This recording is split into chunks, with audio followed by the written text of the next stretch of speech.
Vous savez que l'activité de la Terre, c'est uranium, thorium, potassium dans le manteau lui-même. C'est une décroissance radioactive, mais il faut, si vous partez d'un objet froid, il faut du temps, c'est un radiateur très faible, donc il faut du temps pour que ça mette la machine en route.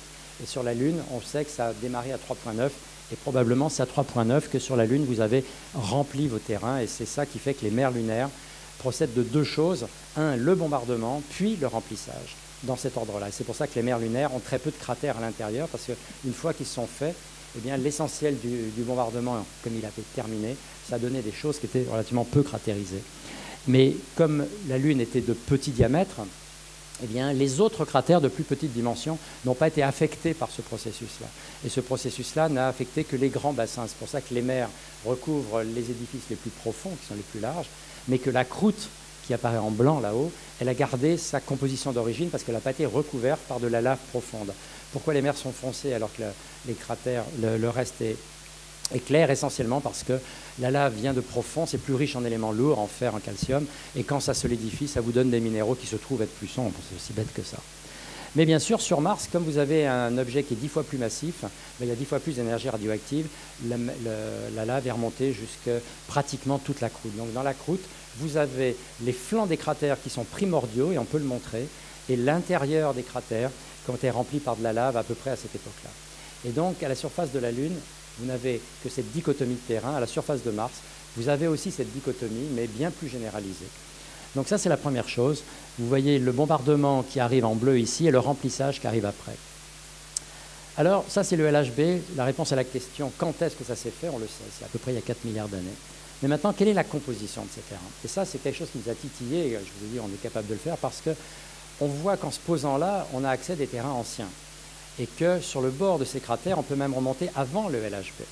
Mais la question, c'est est-ce que ces terrains ont été altérés ou est-ce que si on s'y met, on aura des terrains qui ont gardé la mémoire compositionnelle de ce qui s'est passé jusqu'à l'origine de la planète? Et donc, on a commencé à faire des cartes là-dedans. Alors, je ne vais pas être long là-dessus parce que ce n'est pas le but ici, mais je vais vous montrer un peu, simplement pour illustrer ce qu'on est capable de faire. Les couleurs ici de cette carte-là, ça correspond à la teneur, comme je l'ai dit, que quand on fait ces cartes, ces cubes-images compositionnelles, on peut isoler des bandes spectrales correspondant à certains éléments. Où est-ce qu'il y a de l'eau, où est-ce qu'il y a tel ou tel. Et les pyroxènes en particulier, qui sont un des composants des roches magmatiques, on peut savoir où il y en a. Et bien vous voyez, en comparant ça, que tous les terrains cratérisés ont gardé la composition magmatique avec des pyroxènes et même de l'olivine qu'ils ont acquis au moment où ils se sont formés. Et ça, c'est tout à fait remarquable. Ils n'ont pas été modifiés, pas altérés par l'évolution de la planète. Et donc, la croûte ancienne, tout ce que l'on voit ici, ce qui n'est pas rouge en bas, ce qui est sombre, c'est une croûte qui a gardé la composition d'origine. On va voir ce que veut dire origine. Mais alors, vous voyez ici, bien sûr, que ce qui est rouge en bas, c'est ce qui est noir en haut. C'est-à-dire que ce qui est rouge en bas, c'est un terrain qui, lui, ne montre plus ses constitutions magmatiques. Or, pourtant, toute la surface de Mars, c'est des roches volcaniques, magmatiques qui sont arrivées à la surface. Comment se fait-il qu'il y ait des zones qui ne montrent pas leur composition? Nous, bien sûr, quand on mesure la composition de la surface. Pourquoi la surface n'a pas gardé ça? Et en plus, elle est devenue rouge. Bien sûr, on pouvait penser, comme les gens l'ont pensé, que si Mars est rouge, en tout cas dans les endroits qui sont rouges, c'est qu'elle était oxydée et que c'est le ferreux qui est devenu ferrique. Donc, on a essayé de regarder la composition. Et ce que vous avez en haut, c'est une carte de composition où les couleurs maintenant correspondent à un minéral particulier qu'on appelle l'hématite, qui est un oxyde de fer ferrique, justement, Fe2O3. Particulier, ça s'appelle nanophase, peu importe, alpha Fe2O3. Et comme si vous comparez les deux, bien sûr, il y a une corrélation de 1 pour 1 avec la présence de cet oxyde ferrique et le fait que Mars est rouge. Donc on a effectivement répondu à la question, si Mars est rouge, c'est bien qu'elle a été oxydée. Mais si vous savez bien que si les gens avaient postulé que Mars rouge, c'est parce que ça avait été rouillé, c'est avec l'idée que si ça était rouillé, c'est qu'il y a eu de l'eau à la surface et que c'est l'eau qui a rouillé. Donc on a voulu savoir si c'est l'eau qui a rouillé Mars. Est-ce qu'effectivement, les terrains les plus bas qui sont en rouge ici ont bien été marqués par de l'eau? Et pour ça, on a fait quelque chose que nos instruments sont capables de faire. Ils travaillent dans l'infrarouge.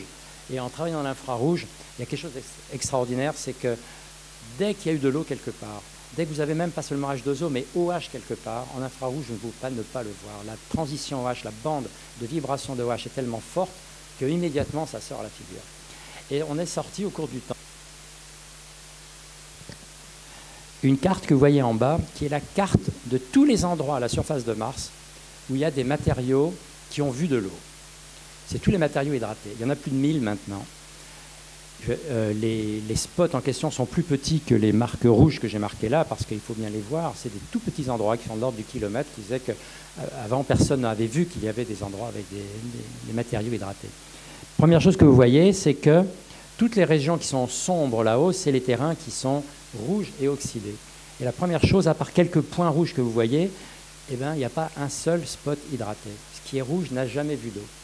C'est-à-dire que si les oxydes ferriques avaient été faits par de l'eau, ça ne serait pas F2O3, ça serait de la goethite avec OH dans le cristal ou des choses comme ça. On a pu montrer que ce n'est pas le cas. En d'autres termes, premier résultat, là où vous avez de la rouille, c'est une rouille qui a bien pris place, c'est-à-dire c'est bien une oxydation de ferreux en ferrique, mais pas par de l'eau. Ce n'est pas l'eau qui a rouillé Mars. Alors il y a quelques petits points rouges. Pourquoi il y a des petits points rouges dans ces terrains? Parce que ces points rouges, quand on regarde, ils correspondent à des cratères d'impact, mais des cratères suffisamment grands pour avoir attaqué sous la couche qui a recouvert ces laves, en fait, qui a rempli, comme je dis, comme la mer martienne, ces terrains-là, qui a été jusqu'à la croûte en dessous. Et donc on a pris du matériau de la croûte qu'on a remis en surface. Et là, on tombe effectivement sur des matériaux hydratés. En d'autres termes, les seuls endroits, au nord comme au sud, où il y a eu de l'hydratation, c'est sur la croûte. Mais dès qu'il y a eu de la lave, elle était parfaitement anhydre. Alors ça, bien sûr, c'est important parce que ça nous dit que si les oxydes sont anhydres complètement, eh bien, l'altération n'a pas été par de l'eau liquide, mais par de l'atmosphère. Pourquoi de l'atmosphère? Parce que je vous ai montré tout à l'heure que l'hiver, ça se condense, mais il y en a très peu. Il y a un tout petit peu de vapeur d'eau. Comme l'atmosphère est très ténue, cette vapeur d'eau atmosphérique se transforme en fait en H2O2, en vapeur d'eau oxygénée, qui finit par attaquer la surface. Mais c'est une oxydation très lente et très superficielle. Et il faut typiquement quelques milliards d'années pour fabriquer un dépôt de 20 microns. Vous voyez, donc ça ne fait pas des F. Et c'est ça qui explique que quand vous voyez, vous allez sur un site, pourquoi vous voyez les traces du rover? Parce que dès que vous faites un petit bêchage de moins d'1 millimètre, vous êtes dans le matériau sous l'altération. L'altération est extraordinairement superficielle. Vous faites ça, pourquoi vous le voyez? Parce que, effectivement, les roues, quand elles passent, elles labourent un peu et vous voyez le matériau d'en dessous. Et dès que vous avez ici, on a montré, ça c'est quelques dizaines de centimètres, c'est une roue de Goussev qui a fait ce truc-là, quelques dizaines de microns sous la surface, vous avez de l'olivine massive. Vous n'avez pas eu du tout d'altération. Si ça avait été par de l'eau, bien sûr, vous aurez un gradient bien plus fort. Donc l'eau n'a jamais vu ça. Et ça, c'est une image de la semaine dernière à Gale, donc fait par MSL, par Curiosity. Vous voyez exactement, ils ont été prendre, donc là c'est à l'échelle de quelques centimètres, ils ont fait ce qu'on appelle un scoop, pour arriver avec une pelle, pour aller prendre des échantillons qu'ils ont analysés. Mais vous voyez que là, à l'échelle de millimètres aussi, dès qu'on est un tout petit peu en dessous, eh bien, il n'y a pas d'altération. Donc, je reviendrai bien sûr sur ce genre de choses après si on a le temps. L'eau liquide n'est pas responsable de ce que Mars est rouge. On peut même démontrer que là où c'est rouge, il n'y a jamais eu d'eau. Donc il ne faut certainement pas aller là. Et pourtant, on verra après, il y a de l'eau qui a coulé. Alors comment est-ce qu'on se débrouille? C'est rouge parce que c'était oxydé, mais ce n'est pas l'eau qui l'a fait à nouveau, c'est H2O2. Mais pourtant, il y a de l'eau qui a coulé. Mais là où on voit de l'eau qui a coulé, vous le voyez bien sur l'image de gauche, il y a des cratères d'impact. C'est dans les terrains cratérisés. En d'autres termes, c'est dans ces terrains cratérisés, et donc dans les terrains très anciens, et non pas dans les terrains plus récents du Nord, qu'il faut chercher la trace de ça. Et donc, on voit ça. Mais en fait, depuis qu'il y a des engins qui tournent autour de Mars, on en trouve plein de traces d'eau qui a coulé. Mais vous voyez, c'est toujours dans des cratères d'impact. C'est toujours dans des zones qui sont contemporaines des premiers moments de la planète. Alors là, vous en avez plein de cratères d'impact, et puis vous avez plein de formes comme ça, d'écoulement. Vous voyez à nouveau, un peu partout, des belles images. Mais bien sûr, et même des deltas comme ça. Alors quand on voit des choses comme ça, on a du mal à imaginer que de l'eau a pu couler sans être stable. Et pourtant. Donc aujourd'hui, c'est désertique. On dirait bien que ça a été humide dans le passé. Et la plupart des réseaux sont là-dedans. La croûte, pourtant, on a vu tout à l'heure que la croûte, elle a préservé sa composition d'origine. On y voit le pyroxène d'olivine, etc. Comment est-ce qu'on fait pour réconcilier ça? Pourquoi est-ce que la croûte, s'il y a eu de l'eau qui a coulé comme ça, pourquoi la croûte n'a pas été entièrement transformée? Et pourquoi la croûte n'est pas entièrement recouverte de matériaux hydratés? Et à nouveau, si on n'a pas une très bonne précision de détail, on ne voit aucun endroit dans la croûte qui ont vu de l'eau. Donc, l'essentiel des minéraux sont dans la croûte, et pourtant la croûte n'est pas altérée. Comment est-ce qu'on fait pour réconcilier ça? Et c'est ça que je vais vous dire maintenant, parce que quelle histoire de Mars peut expliquer qu'effectivement, au premier ordre, tous les gens qui ont regardé la croûte, ils ne voient que du matériau d'origine non transformé, et pourtant, si on cherche des endroits où il y a eu de l'eau, c'est précisément dans cette croûte. Comment est-ce qu'on explique ça? Eh bien, c'est la composition des matériaux hydratés qui nous donnent la réponse. Je vous donne simplement en 2-3 mots et après j'irai aux conclusions de tout ça. Première idée, il n'y a pas de carbonate à la surface de l'eau, pas de grand champ de carbonate. Et ça a été un résultat très important parce que comme la pression est faible à la surface de Mars, les gens se sont dit, ben voilà, le CO2, il a disparu, il était dominant au démarrage, et d'ailleurs il est toujours dominant, comme sur Vénus, sauf que sur Vénus, il y a 95% de CO2, mais il y en a 100 bars. Sur Mars, il y a aussi 95% de CO2, mais il y en a un centième de bar. Donc il y a un facteur 10 puissance 4 entre les deux. Et donc les gens se sont dit, ben, c'est facile, si le CO2 qui était présent a disparu, c'est que comme sur Terre, où il y avait aussi plusieurs dizaines de bars de CO2, tout le gaz carbonique a disparu en se précipitant sous forme de carbonate. Vous savez que cette précipitation de CO2 en carbonate, dont on n'a pas trop le temps de causer, mais c'est quelque chose d'incroyable, c'est un processus qui est efficace à 99,999% sur Terre. Tout le gaz carbonique, je dis bien tout le gaz carbonique s'est transformé en calcaire à 10-6 près. Le 10-6 qui a été recyclé par la technique de Planck, c'est exactement ce qu'il y a aujourd'hui, les fameux 300 ppm, enfin les 280 qu'on vient de faire passer à 380 grâce à notre activité globale. Ça représente 10-6 de ce qu'il y avait initialement. Et ça, c'est uniquement un recyclage par la technique de Planck du peu de calcaire qu'il y a dans les continents, qui a l'aplomb des œufs de subduction, ne retourne pas au manteau parce qu'ils sont insubmersibles, et donc ils recrachent un peu. Ce 10-6-là fait le CO2 chez nous. Mais donc c'est une précipitation extraordinairement efficace, la transformation de CO2 en carbonate. Et donc les gens, un peu stupidement je dirais, parce qu'on avait de bons indices que ce n'est pas comme ça que ça s'est passé sur Mars, se sont dit, bah, sur Mars il s'est passé la même chose. Alors allons chercher les terrains de carbonate, parce que si on trouve un terrain plein de carbonate, on est sûr qu'il y avait de l'eau, exactement comme sur Terre, s'il y avait du calcaire, c'est qu'il y avait la mer à un moment donné, aussi bien en Champagne qu'au Beau-de-Provence. Eh bien, on a cherché les Beaux-de-Provence sur Mars, on ne les a jamais trouvés. Il n'y a pas de calcaire sur Mars, du tout. Et non seulement il n'y en a pas, mais quand on compare l'autre chose importante, qui est le rapport entre l'azote et le gaz carbonique, c'est juste une demi-minute, mais vous allez voir que c'est intéressant, le rapport entre l'azote moléculaire et le gaz carbonique est le même sur Mars que sur Vénus. C'est-à-dire que non seulement Mars a perdu son gaz carbonique, mais il a aussi perdu son azote. Sur la Terre, on a perdu notre gaz carbonique dans l'atmosphère, puisqu'il est sous forme de carbonate. Mais on a gardé l'azote. Pourquoi on a gardé l'azote? Parce que c'est facile de dissoudre du CO2 dans de l'eau, c'est pour ça qu'il y a de la badoie et du Perrier, mais c'est impossible de dissoudre du N2. On sait bien que pour transformer N2 en une caillasse, il faut passer par HNO3 ou par du vivant. Et même sur Terre, où il y a et l'un et l'autre, on a essentiellement gardé 0,8 bar de N2. Donc, il y a une bonne raison pour laquelle le N2 est resté dans l'atmosphère, parce que la dissolution dans l'eau n'affecte que l'un des deux constituants. Le N2 est le deuxième constituant.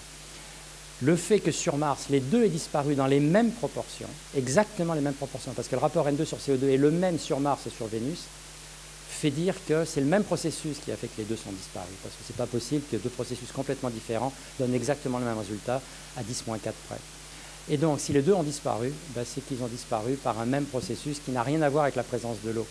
Et ce processus, ce que je mets ici, c'est un échappement atmosphérique. C'est que Mars a perdu son atmosphère très tôt, comme on va le voir. Et parce qu'elle a perdu son atmosphère, elle a perdu de la même manière tous ses constituants atmosphériques, y compris ses gaz à effet de serre. Et comme on va le voir, c'est ça qui est à l'origine du grand changement climatique qui a eu lieu sur Mars très tôt dans son histoire. Et donc la pression qui est très faible aujourd'hui, contrairement à ce que les gens ont pensé, ce n'est pas une pression qui a continuellement décru, c'est une pression qui a chuté d'un coup au début et qui est restée très faible depuis plus de 4 milliards d'années, on pense. Et donc il y a eu un phénomène très tôt qui s'est passé sur Mars, qui a fait que Mars a vu son atmosphère disparaître. Et bien sûr, c'était fatal pour l'eau liquide en particulier. Donc premier résultat qui n'est pas du tout anodin, pas grand champ de carbonate. Puis après, on regarde quels sont les minéraux hydratés qu'on voit. Et le premier résultat très frappant qu'on a trouvé, et pour moi c'est un des plus beaux résultats qu'on a trouvé, c'est que ce qui domine, ce sont des argiles. Ce que je mets ici des argiles, en fait, c'est ce qu'on appelle des phyllosilicates, des silicates en feuilles, dont les argiles font partie. L'essentiel de ce que l'on voit, ce sont des argiles dans les terrains les plus argiles. C'est les premiers minéraux qui sont fabriqués. Pourquoi c'est important? Parce que pour se former une argile, il faut que vous ayez une roche volcanique qui barbote dans de la flotte, et si possible dans de l'eau chaude, pendant longtemps. Ça signe le fait qu'il y avait de l'eau en présence d'une croûte à un moment donné. Ce n'est pas comme un fleuve qui, parce qu'à nouveau, un processus transitoire qui arrive une fois et qui revient après, 10 millions d'années après, il peut très bien exister sans avoir d'eau persistante. Mais vous ne pouvez pas former d'argile très vraisemblablement par un coup comme ça. Surtout qu'on a montré que dans certains cas, les dépôts d'argile, c'est des centaines de mètres. Et ce n'est pas de l'argile dans des veines de roche. L'argile, c'est plus de 50-60% de la roche elle-même. C'est-à-dire qu'on a transformé massivement la roche volcanique présente à l'époque, sous forme d'argile. Eh bien, vous allez voir, on est convaincu que c'était le phénomène majeur qui signe la présence d'eau très tôt dans l'histoire.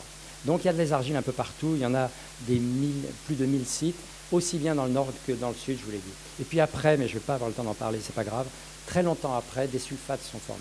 Je le dis juste parce qu'il se trouve que les sulfates ont été le premier et seul minéral que les engins américains, les MERS, les Spirit Opportunity, ont détecté. Ils ont été très contents parce que c'était la première fois qu'ils trouvaient quelque chose qui signait la présence d'eau. Mais il se trouve que les sulfates, pour des raisons que je ne vais pas avoir le temps de discuter ici, ne signent pas la présence d'une eau pérenne. Les sulfates, c'est un sel qui se forme d'autant mieux que l'eau s'évapore vite. Donc si vous amenez de l'eau massivement, qui va fabriquer des sulfates, un sel, parce qu'il y avait des sulfures à la surface qui viennent du volcanisme, vous allez faire grossir des gros tas de sulfates d'autant plus vite que l'eau s'évapore parce qu'elle n'est pas stable. Donc le sulfate ne vous signe pas un moment intéressant pour l'exobiologie. Il ne vous dit pas qu'à un moment donné, il y a eu de l'eau suffisamment longtemps pour qu'éventuellement la vie apparaisse et se développe. C'est presque le contraire. Les argiles, en revanche, elles signent un processus durable. Donc voilà, c'est avec ces indices-là, minéralogiques, qu'on a essayé de reconstituer une histoire. Et l'histoire est la suivante. On a eu cette phase de bombardement, l'accrétion, le démarrage. Et avant d'aller dans le cœur de ce que je vais vous dire un mot de plus ici sur quelque chose qui vient d'être trouvé par des gens de Nice, il y a un an déjà, mais qui, je crois, tout à fait fondamental en fait. Savoir avec la migration planétaire. Je reviens à l'idée de départ que je vous ai dit avec Meilleur et Kellos, la migration des autres planètes, est-ce que notre système a migré ou pas? Eh bien, Mars a joué un grand rôle pour montrer que notre système aussi a migré, et qu'en fait, en même temps que les planètes s'accrétaient au début et grossissaient, il y a eu une grande migration planétaire, mais tout à fait spécifique. Et ça provient du fait que Mars est très petite. Tous les gens qui ont fait du modèle parce que c'est par modèle que les gens essaient de reconstituer l'accrétion des planètes, arrivent à expliquer que finalement, avec les chocs, etc., on arrive à fabriquer Mercure, Vénus, la Terre et Mars. Ça marche très bien, aux bonnes positions, il n'y a pas de problème. Mais le problème, c'est que dans ce cas-là, Mars est forcément plus gros que la Terre. Or, Mars, comme on le sait, n'est pas plus gros, il est plus petit que la Terre. 10 fois plus petit, alors qu'il devrait être quasiment 10 fois plus gros. Mars ne représente que 1 ou 2% peut-être du matériau qui normalement aurait dû conduire à la naissance de Mars. Et tous les gens qui faisaient des modèles, ils disent, bon ben voilà, c'est comme ça, après tout, peu importe, on est là, voilà. Il y a un seul groupe, celui de Nice, de Morbidelli, qui est absolument remarquable, qui s'est dit non, si c'est comme ça, ça recouvre quelque chose. Je vais simplement vous résumer son idée, et si ça amuse, c'est dans un papier qui a été publié dans Nature, dans Nature, le 14 juillet de l'année dernière, je ne sais pas si vous vous en souvenez, mais Morbidelli est que le deuxième auteur. L'idée est la suivante. Effectivement, notre système, comme tous les systèmes, en même temps que les planètes grossissent, s'il y a encore du gaz dans le disque, elles se déplacent. Donc il y avait de la migration dans notre système. Mais la migration de notre système, à nouveau, comme je le dis pour le reste, elle est tout simplement spécifique. Ce n'est pas le processus qu'il est, c'est la manière, la forme qu'il prend. Et la forme que ça a pris dans le nôtre, ce qu'ils ont proposé, je pourrais vous expliquer pourquoi c'est comme ça, c'est le suivant. Jupiter s'est formé à 3 ou 4 unités astronomiques, comme prévu, etc. Mais en même temps qu'il s'est formé, il y avait encore du gaz dans le disque. Donc Jupiter a commencé à migrer. Migration de type 2, ça s'appelle, qui est relativement lente. Et en spiralant comme ça vers le système interne, il a tout bouffé sur son passage. Donc il a commencé à nettoyer complètement la cavité. 3, 2,5, 2, plus rien au niveau des astéroïdes, tout ça a été bouffé. 1,5, plus rien au niveau de Mars actuel. Et puis il était en train, puis vous voyez que s'il avait continué comme ça, on ne serait pas là pour en parler.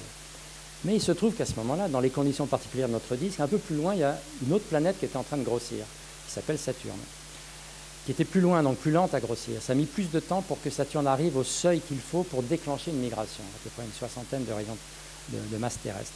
Et là, tout d'un coup, Saturne est parti dans le système interne, parce qu'il s'est mis à migrer aussi, à vive allure, ça s'appelle une migration de type 1, qui est très rapide. Et à ce moment-là, Saturne est arrivé et a rejoint Jupiter, est arrivé à ce qu'on appelle résonance 3,2, c'est-à-dire qu'à une distance telle que Saturne faisait 2 tours quand Jupiter en faisait 3, et à ce moment-là, ça bloque le système. Pourquoi? Parce que si régulièrement vous vous retrouvez à la même position, il y a ce que les physiciens appellent une résonance, c'est-à-dire que vous excitez les excentricités, le mouvement, il se passe quelque chose. Et ce qui s'est passé, c'est que si Saturne avait été plus gros qu'il n'est, les deux auraient continué leur route comme ça vers le Soleil, et ils auraient bien sûr tout bouffé sur leur passage, on n'aurait pas été là. Si Saturne avait été beaucoup plus petit qu'il n'est, à nouveau, à cause de la forme de notre disque essentiellement, eh bien, il n'aurait pas été capable de bloquer Jupiter. Jupiter aurait continué, Saturne, j'en sais rien, mais à nouveau, Jupiter aurait continué. Le rapport de masse Jupiter-Saturne a été tel que Jupiter s'est arrêté aux alentours de 1,5, 1,4 unités astronomiques, et à ce moment-là, les deux ont décidé de repartir vers l'extérieur. C'était finalement une bonne idée, mais qui a eu un effet incroyable. C'est que cet effet, c'est que ça a tout nettoyé et poussé tous les petits grains. Tout ça, ça s'est passé très vite, en quelques siècles, peut-être quelques milliers d'années, pas plus, avant que l'accrétion planétaire puisse vraiment démarrer. Mais ça avait tellement nettoyé le système entre 1 et 3 unités astronomiques qu'il ne restait dans le système interne que des grains en dessous de unité astronomique. Il se trouve que quelques années avant l'année dernière, c'est-à-dire qu'avant que Morbidelli et ses copains ne travaillent là-dessus, et ce qui les a excités pour faire ça, c'est qu'une personne avait montré que si on veut avoir le rapport de masse comme ça, il y a une seule solution, et personne n'avait vu la solution. La seule solution, c'est de fabriquer ces planètes à partir des grains qui n'étaient pas répartis de manière homogène dans un disque, mais dans un tout petit anneau qui était uniquement entre 0,5 et une unité astronomique. Et ce qu'ont fait les Niçois, c'est de montrer que cette migration a donné naissance à une distribution des grains qui, dans le système interne, était bloquée entre 0,5 et 0,7 à peu près, et une unité astronomique. Et qu'une fois que Jupiter et Saturne sont repartis, eh bien, ils sont mis à relaxer, ils ont fabriqué nos 4 planètes. Donc ça, c'est quand même quelque chose d'assez extraordinaire pour comprendre qu'effectivement, la distribution des planètes, et donc nous sommes le résultat de la migration essentielle de Jupiter et Saturne très tôt, qui bien sûr a continué plus tard, et après a interagi avec Uranus et Neptune, a donné beaucoup de choses, dont le deuxième pic en particulier, le fameux taux de cratérisation tardif. Et l'autre chose qu'ils ont vu, parce qu'une représentation n'a d'intérêt que si vous faites des prédictions observationnelles, ils ont fait quelque chose que je trouve très bien, qu'ils n'ont pas encore publié vraiment, qui est de dire, voilà, on fait relaxer le système, donc entre 0,5 et unité astronomique, vous allez faire des collisions là-dessus, mais vous voyez que ce matériau-là, comme il est très près du Soleil, il est anhydre. Donc le matériau à partir duquel les 4 planètes sont formées, il n'y a pas un poil de flotte dedans, il n'y a pas d'eau du tout. Mais il se trouve qu'au-delà de 3 unités astronomiques, c'était le contraire qui se passait, il y avait de la glace qui se condensait. Et ils ont essayé de regarder comment tout ça se mélangeait. Ils ont vu qu'une partie du matériau interne a été vers l'extérieur, une partie du matériau externe est venue à l'intérieur. Et ça s'est mélangé d'une manière assez étonnante. Et ils ont essayé de regarder les distributions auxquelles